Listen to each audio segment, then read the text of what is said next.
As-Susi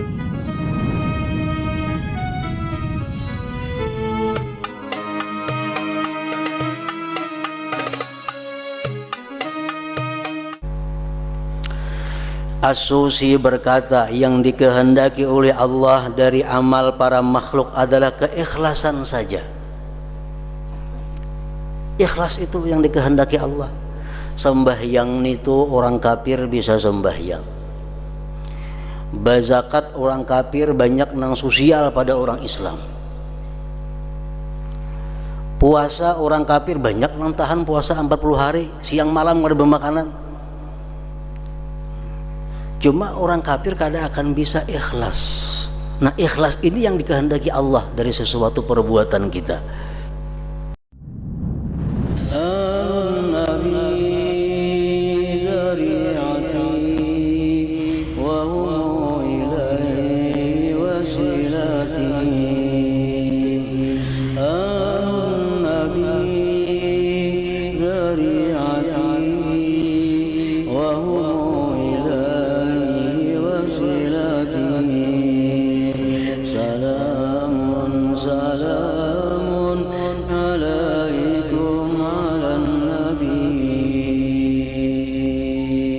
Bismillahirrahmanirrahim. Alhamdulillahi rabbil alamin wa bihi nasta'in ala umuri dunya waddin.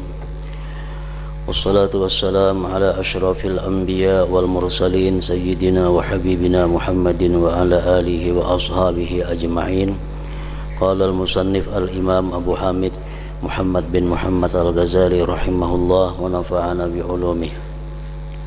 Wa ru'iya ba'duhum bil manam faqila lahu kaifa wajadta a'malak faqala kullu syai'in 'amiltuhu lillah wajadtuh hatta habbati rummanin laqattuha min tarik wa hatta hirratin matat lana ra'aituha fi kaffatil hasanat wa kana fi qalan suwati khaytun min harir fara'aituhu fi kaffatis sayyi'at wa kana qad nafika himarun li qimatuhu mi'atu dinar fama ra'aitu lahu thawaba faqultu mautu sinnaurin fi kaffatil hasanat wa mautu himarin wa laysa fiha faqila lahu innahu qad wujjiha haitsu ba'asta bih fa innahu lamma qila laka qad mata qulta fi la'natillah fa batala ajruka fihi walau qulta fi sabilillah lawajadtahu bi hasanatik wa bi riwayatin qala wa kuntu qad tasaddaqtu bi sadaqatin bainan nas fa'ajabani nadharuhum ilayya fawajadtu dzalika la alayya wa la li. Qala Sufyan lamma sami'a hadza ma ahsana halahu idh lam yakun alayhi faqad ahsana ilaihi ila akhir. Makna daripada kalamul Imam Abu Hamid Muhammad bin Muhammad al-Ghazali rahimahullah wa nafa'ana bi ulumih. Sebagian mereka orang-orang salihin dimimpikan di waktu tidur,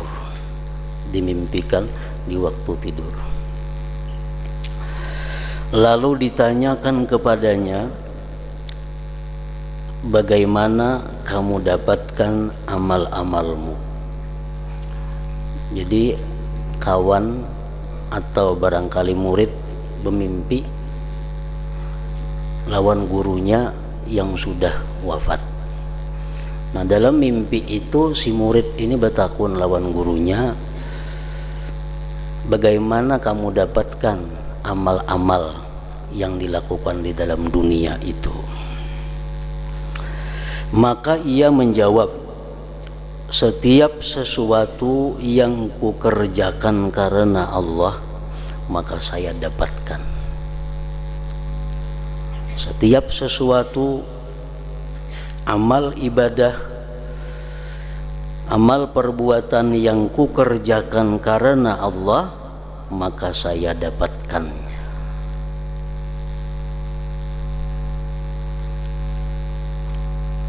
Sehingga biji delima yang kuambil dari suatu jalan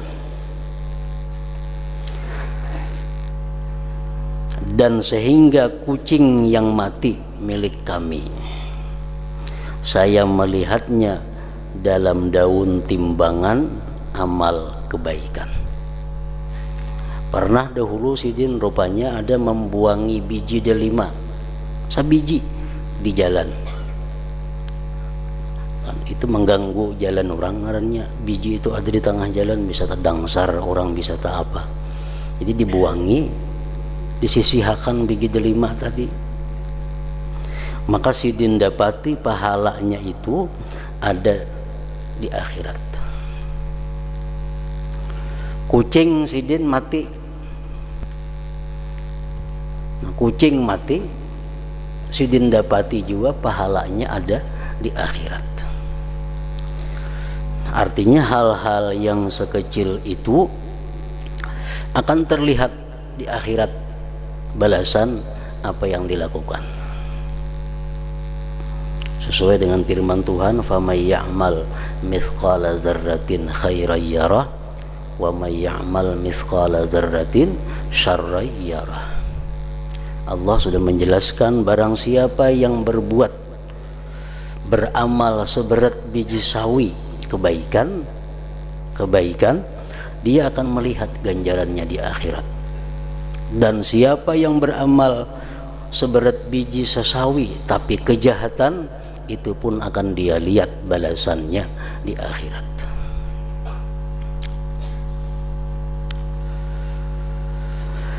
Dan pada kupiahku ada benang dari sutra. Kupiah Sidin itu ada belilit dengan benang sutra. Padahal boleh aja itu. Kan laki-laki boleh memakai sutra asalkan sedikit, asalkan lebih banyak kada sutranya. Namun 100% sutra, nah tuh kada boleh dipakai laki-laki. Macam rajin tuh, tapi ada 100% ya sutra asli, nah kada kalau dipakai itu. Tulis sutra dustainya, lain sutra bujuran.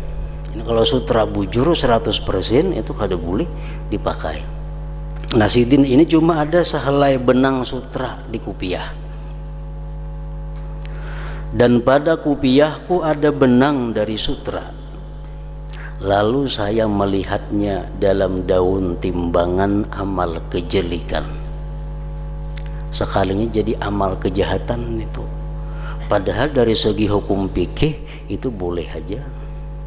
Tapi karena tujuannya memakai itu kada karena Allah, tujuannya memakai itu mungkin untuk mencari kemasyhuran atau menampakkan sesuatu kemegahan.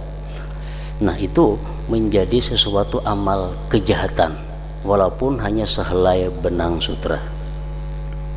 Dan pada kupiahku ada benang dari sutra, lalu saya melihatnya dalam daun timbangan amal kebajikan, amal kejelikan. Dan sudah dijelaskan oleh Imam Al-Ghazali pada minggu-minggu yang dahulu bahwa sesuatu yang boleh, sesuatu yang mubah itu bisa menjadi haram apabila disertai dengan niat yang salah. Betul. Perbuatan yang sebenarnya menurut fikih boleh, tapi karena niatnya kada bagus berubah menjadi haram. Tetapi perbuatan haram kada akan bisa berubah menjadi baik walaupun niatnya baik. Nah, memakai sehelai benang sutra itu boleh. Tapi kalau niatnya tadi kada baik, maka dia akan menjadi amal kejelikan. Lalu saya melihatnya dalam daun timbangan amal kejelikan. Dan mati keledaiku yang harganya 100 dinar. Lalu saya tidak melihat baginya pahala. Kucing tadi mati, ada pahalanya. Padahal harga kucing gak ada berharga mungkin waktu itu. Sekali himar mati, nah harganya larang, kan ada pahalanya. Saya tidak melihat baginya pahala. Maka saya berkata, kematian kucing itu berada dalam timbangan amal kebaikan, dan kematian keledai tidak ada di dalamnya. Kenapa itu? Sesuatu yang kada baharaga mati ada pahala, tapi sesuatu yang mahal hilang mati, kenapa kada ada pahalanya? Kucing mati ada pahalanya di akhirat, keledai mati miliknya kada ditemukan pahala di akhirat. Maka dikatakan kepadaku, dijawab kepadaku, sesungguhnya ia diarahkan kemana kamu kirim. Kucing kemana mengirim? Kalau mengirim ke daun timbangan amal kebajikan, pasti ada ditemui di daun timbangan amal kebajikan. Kalau keledai itu mati tapi kada dikirim ke sana, kada akan bisa ditemui di sana. Tergantung kitanya mengirim kemana. Sesungguhnya ia diarahkan kemana kamu kirim. Lalu ketika dikatakan kepadaku, ia telah mati, maka kamu berkata dalam kutukan Allah, maka batallah pahalamu padanya. Bisa disampaikan kepada kita berita, si anu anak ikam meninggal, atau kendaraan ikam hilang, atau ini, lalu muntung sumpah serapah. Artinya kada sabar, kada ridha dengan kehilangan sesuatu tadi, maka batallah pahalamu padanya, kada berpahala lagi. Jadi himar tadi walaupun larang harganya mati, tapi waktu kematian himar itu tidak disertai dengan keridhaan dan kesabaran, kada berpahala jadinya. Orang yang punya anak 2 meninggal sebelum balik, dia akan menyambut di pintu surga kepada kedua orang tuanya. Itu hadis Nabi, ada seperti itu. Orang nang mati 2 ikung anak belum balik anaknya, mati 2 ikung atau selebihnya, dia akan merupakan modal yang besar untuk masuk ke surga bagi kedua orang tuanya, apabila kematian 2 anak itu disertai dengan kesabaran dan keridhaan. Bila kada disertai dengan 2 itu, kada akan bisa jadi amal kebaikan.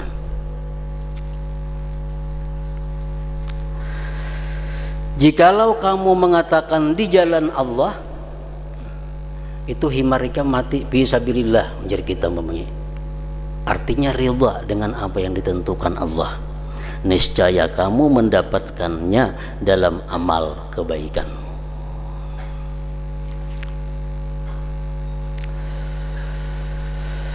Dalam suatu riwayat ia berkata, dan saya pernah bersedekah dengan suatu sedekah di antara manusia. Lalu pandangan mereka kepadaku menyenangkanku. Begitu bersedekah, ada orang melihat, timbul di hati senang. Sedekah ini dilihat orang. Ini artinya apa? Riya itu datangnya pada waktu melakukan kebaikan, bukan sebagai pendorong berbuat baik. Ada riya nang jadi pendorong, itu lain lagi kisahnya. Ini pendorongnya baik aja, pendorongnya motivasinya karena Allah. Begitu orang melihat timbul senang hati. Nah, ini masalahnya. Lalu pandangan mereka kepadaku menyenangkanku. Waktu kita hendak sembahyang lillahi ta'ala, tidak ada tujuan lain selain karena Allah. Sembahyang sampai 2 rakaat sembahyang, datangan orang. Nah, kalau kita merasa dilihat orang sembahyang kita, hati kita senang. Nah, ini jadi riyanya datang di tengah amal, bukan pendorong amal. Maka saya menjumpai demikian itu tidak bermanfaat bagiku dan tidak pula memudaratkanku. Artinya apa? Sedekahku itu jadi pahala kada, jadi dosa kada. Artinya di akhirat nol, gak ada apa-apanya. Padahal waktu bersedekah itu asal mulanya ikhlas. Begitu dilihat orang timbul senang. Nah, timbul senang.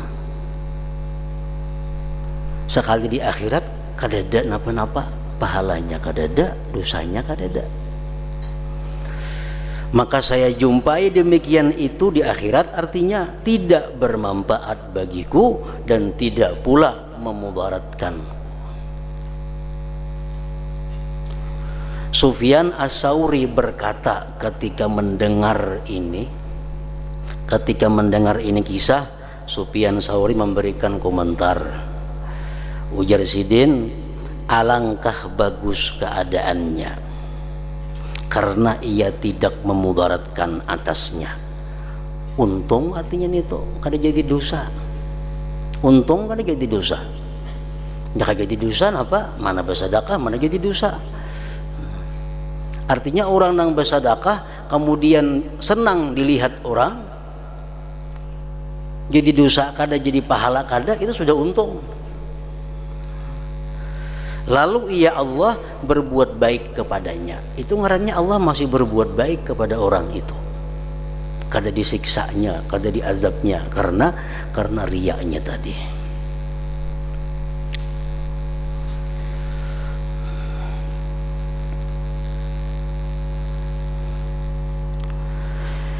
Yahya bin Mu'adz berkata, ikhlas itu dapat membedakan amal dari cacat-cacat, seperti membedakan air susu dari kotoran binatang dan darah. Nah, jadi amal ibadah kita ini kada akan bisa diketahui baikkah kadakah, belum bisa diketahui sebelum ada ikhlasnya. Nah, ikhlas itulah yang jadi pembeda mana amal nang bisa kita dapati di akhirat, mana amal nang kada bisa dibawa ke akhirat. Itu ikhlas nang menentukannya.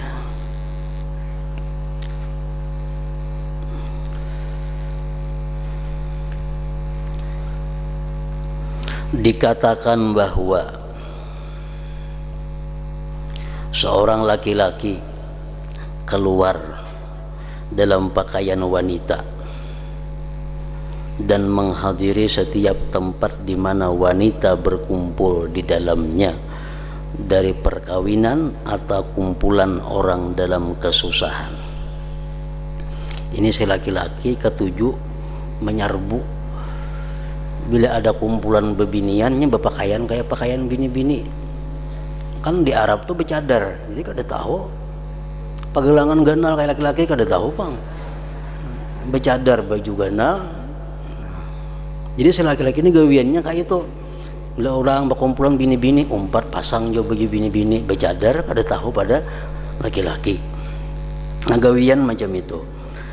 Seorang laki-laki keluar dalam pakaian wanita dan menghadiri setiap tempat di mana wanita berkumpul di dalamnya, dari perkawinan atau kumpulan orang yang dalam kesusahan. Bila ada orang mati di sini, kelompok bebiniannya umpat untuk bebinian situ berkumpul. Lalu bertepatan bahwa ia pada suatu hari menghadiri tempat yang padanya tempat berkumpulnya wanita, lantas mutiara dicuri. Artinya ada orang kehilangan mutiara dalam kumpulan itu, misalnya 2-30 bini-bini.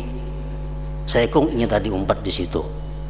Lalu ribut, ada yang hilang mutiara. Kumpulan bini-bini itu ada yang kehilangan mutiara. Maka mereka berteriak agar tutuplah pintu, kunci lawang, sehingga kami memeriksa satu persatu. Nah, pajang ketahuan ini. Tutuplah pintu sehingga kami periksa. Maka mereka memeriksa satu demi satu, dicari di kantong, cari di sini. Kalau ada menyimpan mutiara tadi, sehingga sampailah giliran kepada laki-laki tersebut dan seorang wanita bersamanya. Pak Ampihan, ada seekong laki-laki, seekong laki-laki tadi lawan seekong bini-bini, ada giliran yang beluman lagi, tinggal berdua lagi yang belum diperiksa. Maka ia berdoa kepada Allah Ta'ala dengan ikhlas, nang menyerbu tadi berdoa, seraya berkata, jika saya selamat daripada yang memalukan ini, maka saya tidak mengulangi kepada perbuatan seperti ini. Berdoa di situ dengan ikhlas karena Allah. Andai kata inya kada tasupani dalam masalah ini, inya ampih melakukan nangka itu. Nangka ada boleh berkumpul bini-bini itu, bergabung-gabungan itu.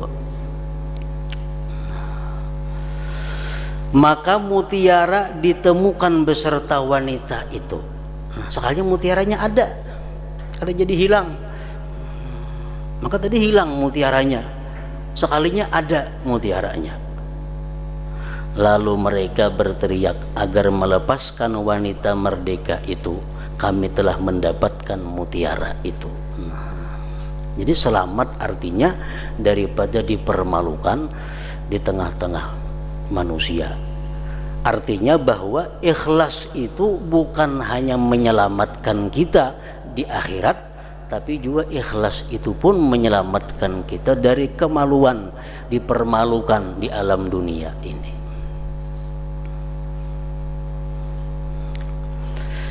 Ada seorang lagi nang macam ini, seorang laki-laki di dalam kantung gamisnya membawa botol isinya arak, botol arak, jalan sampai di tengah jalan bertemuan Sayyidina Umar.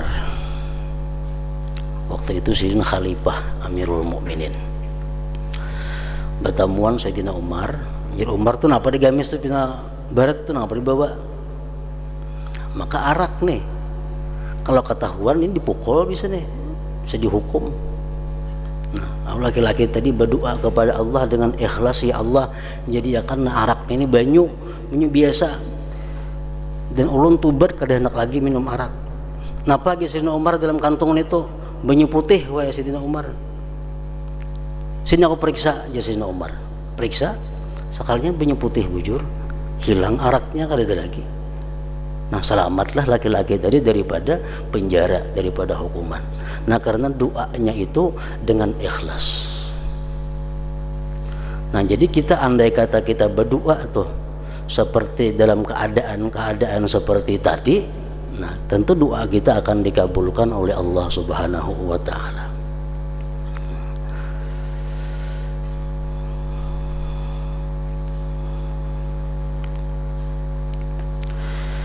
Sebagian orang sufi berkata, saya pernah berdiri beserta Abu Ubaid At-Tustari dan ia sedang menanami tanahnya setelah asar dari hari Arafah. Sidin betani, nah, rahatan menanami tanah. Lalu sebagian temannya dari Wali Abdal melewatinya. Ada Wali Abdal liwat. Lantas si Wali Abdal tadi membisikkannya dengan sesuatu. Wali Abdal tadi berbisik lawan Abu Ubaid tadi, berbisik. Maka Abu Ubaid berkata tidak.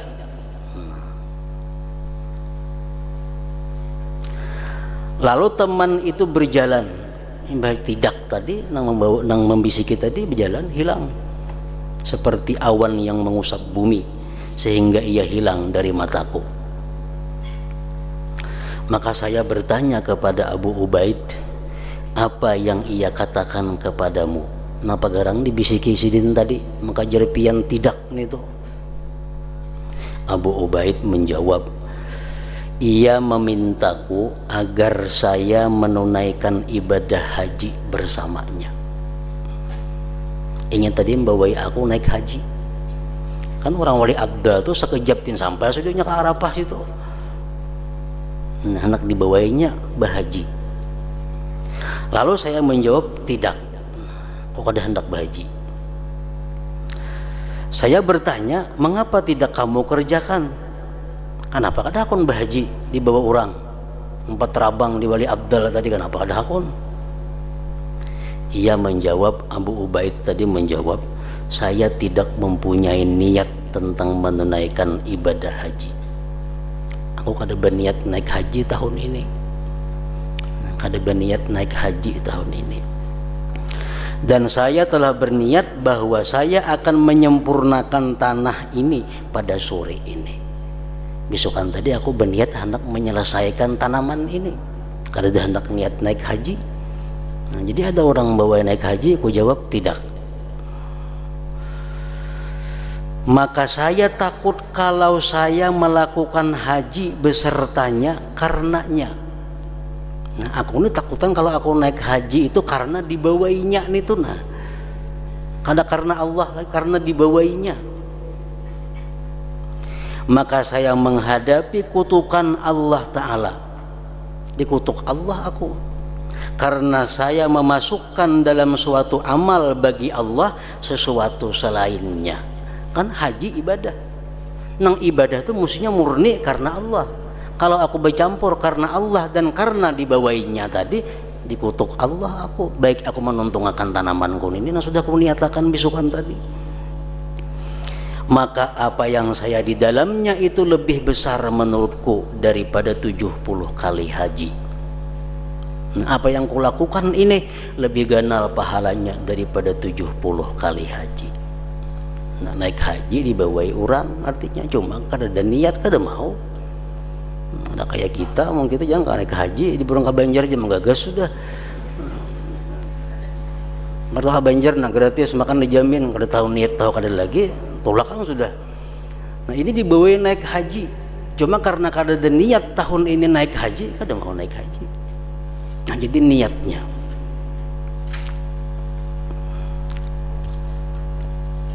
Dikhawatirkan apa?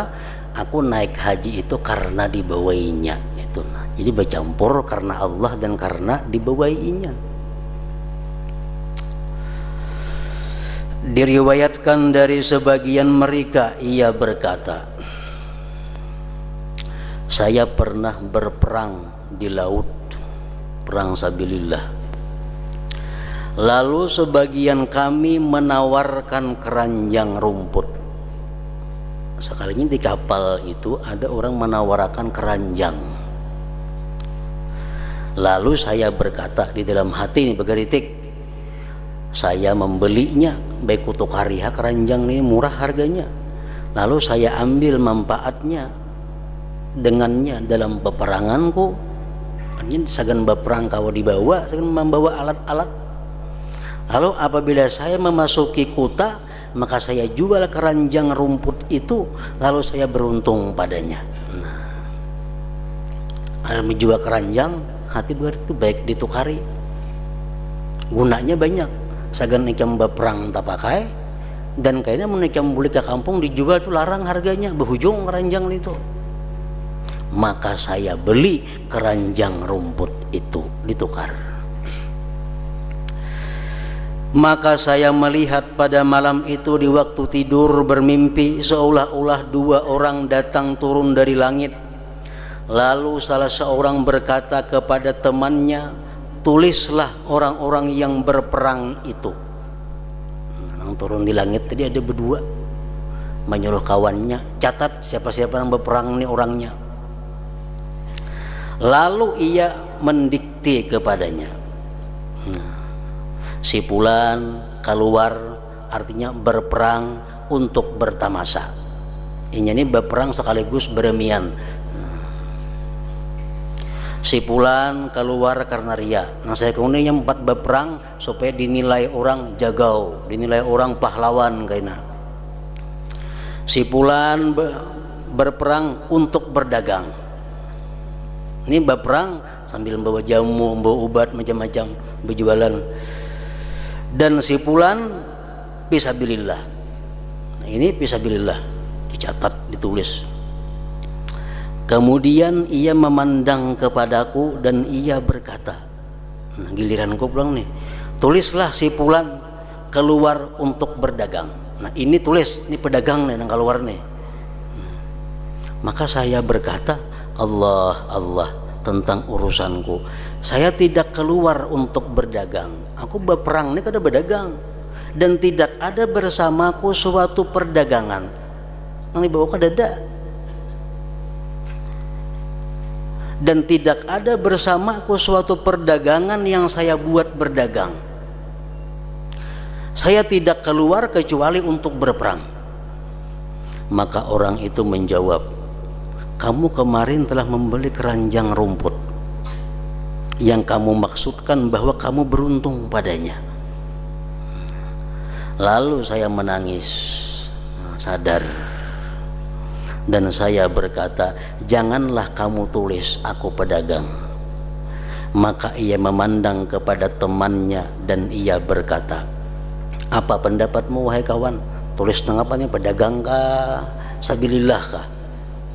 Temannya menjawab, tulislah si Fulan keluar untuk berperang.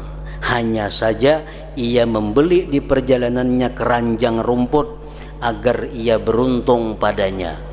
Nah, sehingga Allah Azza wa Jalla memutuskan padanya dengan apa yang dia lihat. Nah, tulis ke dulu, ini keluar fisabilillah di tengah jalan nukar keranjang tadi, kena Tuhan tasarah memutuskan kayak apa. Nah, jadi kada kawan kayak itu kita masih belum tentu. Apalagi kita mulai kampung, misalnya kita naik ke haji, mulai kampung sudah niat dagangnya ada. Mulai kampung bawa jamu ini situ payu, membawa ini di sini Makkah payu, bakutak-kutak yang dibawa sudah. Itu sudah jelas mulai di benua. Ini di Makkahnya kayaknya nah. Di Makkah melihat ada barang yang bagus, di kampung nih untung baik nukar sini nah. Nah itu sudah jadi masalah.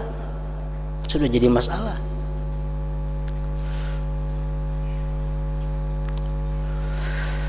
Sehingga Allah Azza wa Jalla memutuskan padanya dengan apa yang dia lihat.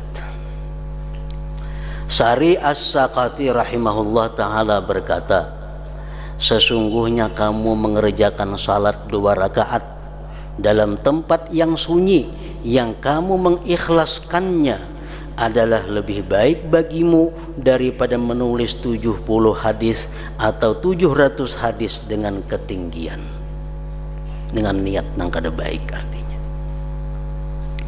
dalam hadis Rasulullah mengatakan, man shalla rak'ataini fi khala'in la yarahu illallah wal malaikah kanat lahu bara'atun minan nar. Siapa sembahyang 2 rakaat di tempat yang sunyi, yang hanya Allah yang tahu dan para malaikat, 2 rakaat saja ikhlas, maka Allah selamatkan dia daripada api neraka. Dalam riwayat lain ada, Allah cabut dia dari golongan orang-orang yang munafik. 2 rakaat lagi sembahyang cuma ikhlas di tempat yang tidak dilihat oleh siapapun. Sebagian mereka berkata, pada keikhlasan sesaat itu terdapat keselamatan abadi. Tetapi ikhlas itu jarang sekali.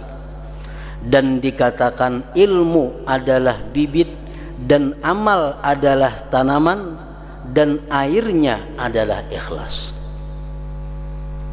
Artinya kada berbuah mungkin disiram. Bibitnya ada, tanamannya sudah, cuma kada akan tumbuh baik berbuah kalau kada disiram. Sebagian mereka berkata, apabila Allah membenci seorang hamba, alamat orang yang dibenci Allah artinya, maka dia memberinya 3 perkara dan mencegahnya 3 perkara, yaitu dia memberinya persahabatan dengan orang-orang yang saleh dan mencegahnya menerima dari mereka. Allah berikan dia ini karunia ke-7 bakawan lawan orang saleh dan disukai oleh orang-orang saleh. Ini untung. Tapi inya kada bisa mengambil apa-apa dari orang saleh itu. Berkahnya kada dapat, ilmunya kada dapat, apanya kada dapat. Nah ini alamat orang yang dimurkai Allah. Dekat dengan orang saleh, akrab dengan orang saleh, tapi kada dapat napa-napa dari orang saleh, kada dapat berkahnya. Ini tanda orang dimurkai Allah. Artinya apa? orang saleh haja kawan inya kada dapat napa-napa, apalagi orang nang kada saleh. Orang saleh haja kawannya kada bisa membaiki kelakuannya, apalagi orang nang kada saleh. Mestinya berkawan tuh ada pengaruhnya, ada ini kada. Nah itu alamat. Yang kedua, dan dia memberinya amal-amal saleh dan mencegahnya keikhlasan padanya. Bersedekah orang ini ketujuh, sembahyang malam ketujuh, semua ibadah ketujuh, tapi kada diberi Allah ikhlas. Nah kada diberi Allah ikhlas, sama aja kada dapat napa-napa kena. Yang ketiga, dan dia memberinya hikmah dan mencegahnya sidik padanya. Ini diberi Allah ada ilmu-ilmu yang bagus, tapi kada jujur dalam penggunaan ilmu tersebut. As-Susi berkata, yang dikehendaki oleh Allah dari amal para makhluk adalah keikhlasan saja. Ikhlas itu yang dikehendaki Allah. Sembahyang itu orang kafir bisa sembahyang. Bazakat orang kafir banyak nang sosial pada orang Islam. Puasa orang kafir banyak nang tahan puasa 40 hari, siang malam ada bermakanan. Cuma orang kafir kada akan bisa ikhlas. Nah ikhlas ini yang dikehendaki Allah dari sesuatu perbuatan kita. Al-Junaid berkata, sesungguhnya Allah mempunyai hamba-hamba yang berakal, maka manakala memikirkan mereka, mereka beramal, lalu manakala mereka beramal, mereka ikhlas. Mereka ikhlas. Maka keikhlasan mendorong mereka kepada pintu-pintu kebaikan semuanya. Muhammad bin Sa'id Al-Marwazi berkata, urusan itu seluruhnya kembali kepada dua pokok. Ilmu nang macam apa aja ilmu, titiknya kembali kepada dua. Akhir perkaranya kembali kepada dua. Nang apa nang dua? Perbuatan darinya denganmu dan perbuatan darimu baginya. Itu aja intinya. Artinya sesuatu yang dari Allah kepada kita dan dari kita kepada Allah. Nah dua buting itu bang. Intinya tadi dua. Satu dari Allah kepada kita, yang kedua dari kita kepada Allah. Lalu kamu ridha apa yang telah diperbuat dan kamu ikhlas pada apa yang kamu perbuat. Yang dari Allah kepada kita, kita ridha. Yang dari kita kepada Allah, kita ikhlas. Nah selamat sudah tuh. Mengapa kanang dari Allah kepada kita ridha, dan nang dari kita ikhlas. Nang dari Allah kepada kita dalam 24 jam kada sunyi daripada 4 hal. Pasti ada 4 ini yang kita terima dari Allah. Pertama, nikmat. Itu kada boleh tidak, pasti ada. Setiap saat kita terima nikmat dari Allah. Yang kedua, bala. Bala pasti ada kita terima dalam kehidupan kita. Yang ketiga, khair, kebaikan, beribadah, taat. Yang keempat, syar, kejahatan. Nah, Allah memberikan kita 4 itu kepada kita. Nikmat, bala, baik, jahat. Terhadap yang 4 itu kita wajib ridha. Nikmat yang pertama, kesehatan umpamanya itu nikmat. Kekayaan nikmat. Nah itu kita wajib ridha. Wajib ridha pertama bil qadhi, dengan yang memutuskan. Allah artinya. Kita wajib ridha, kita menerima nikmat. Kita terima nikmat, kita wajib ridha dengan yang memutuskan, Allah. Kita wajib ridha bil qadha, dengan keputusan itu. Dan kita wajib ridha dengan yang diputuskan. Taat tadi, nikmat tadi. Dan kita wajib syukur atas nikmat itu. Kalau kita diberi Tuhan duit umpamanya 10.000, Kita wajib ridha dengan Allah selaku yang memutuskan. Kita wajib ridha dengan keputusan itu.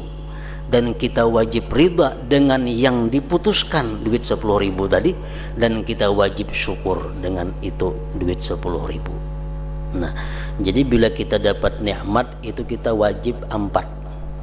Satu, ridha dengan dengan Allah, ridha dengan keputusannya, ridha dengan yang diputuskannya, wajib mensyukurinya. Karena ini ketentuan nikmat. Yang kedua yang kita terima bala. Bala sesuatu yang kadang menyenangkan kita. Mengapa kadang-kadang menyenangkan kita? Bala, lampu pajak, bala. Makanya disuruh innalillah wa inna ilaihi raji'un. Karena kadang menyenangkan kita. Nah, kita dapat bala itu wajib 4. Pertama, wajib ridha dengan yang memutuskan Allah. Kita wajib ridha dengan keputusan Allah itu. Kita wajib ridha dengan yang diputuskan balanya itu. Dan kita wajib sabar atas Allah Subhanahu wa ta'ala. 4 perkara. Yang ketiga yang kita terima dari Allah adalah kebaikan, taat, ibadah. Nah, itu pun 4 kita wajib. Pertama, kita wajib ridha kepada qadhi Allah, wajib ridha kepada keputusan Allah, wajib ridha kepada apa yang diputuskan Allah, dan wajib kita mengingat nikmat dari Allah supaya jangan ujub. Kita misal telah menyelesaikan puasa pada hari ini, puasa buka sampai waktunya, wajib kita 4. Ridha dengan yang memutuskan Allah, ridha dengan keputusannya hari ini aku puasa, ridha dengan yang diputuskannya puasanya itu. Yang keempat, bahwa ini semua adalah anugerah dari Allah. Nah, wajib juga itu. Yang keempat, syar, kejahatan, maksiat. Imma maksiatnya kita atau maksiatnya orang lain pada kita. Itu yang wajib 3 aja. Umpamanya kita diputuskan melakukan maksiat, kita wajib ridha kepada Allah yang memutuskan. Yang kedua, kita wajib ridha dengan keputusan Allah. Yang ketiga, kita membenci maksiat itu selaku yang diputuskan. Yang keempat, kita wajib tobat daripadanya. Kalau dari kita, kalau dari orang, kita wajib amar ma'ruf nahi munkar. Nah, misalnya anak kita berbuat maksiat, kita wajib ridha Allah yang memutuskan anak kita berbuat maksiat. Kada boleh kita kesal, kenapa anakku nang jadi ahli maksiat nih, maka aku sudah mendoakan siang malam. Nah, kada boleh itu. Kita wajib ridha anak kita yang dipilih Tuhan untuk pelaku maksiat. Kita wajib ridha dengan keputusan itu, tapi kita benci dengan kemaksiatan si anak itu. Dan kita wajib amar ma'ruf nahi munkar kepada si anak yang melakukan maksiat tadi. Nah, jadi artinya apabila kita bisa menyikapi bahwa yang dari Allah kepada kita itu kita ridha, yang dari kita kepada Allah kita ikhlas, nah itu selamat sudah.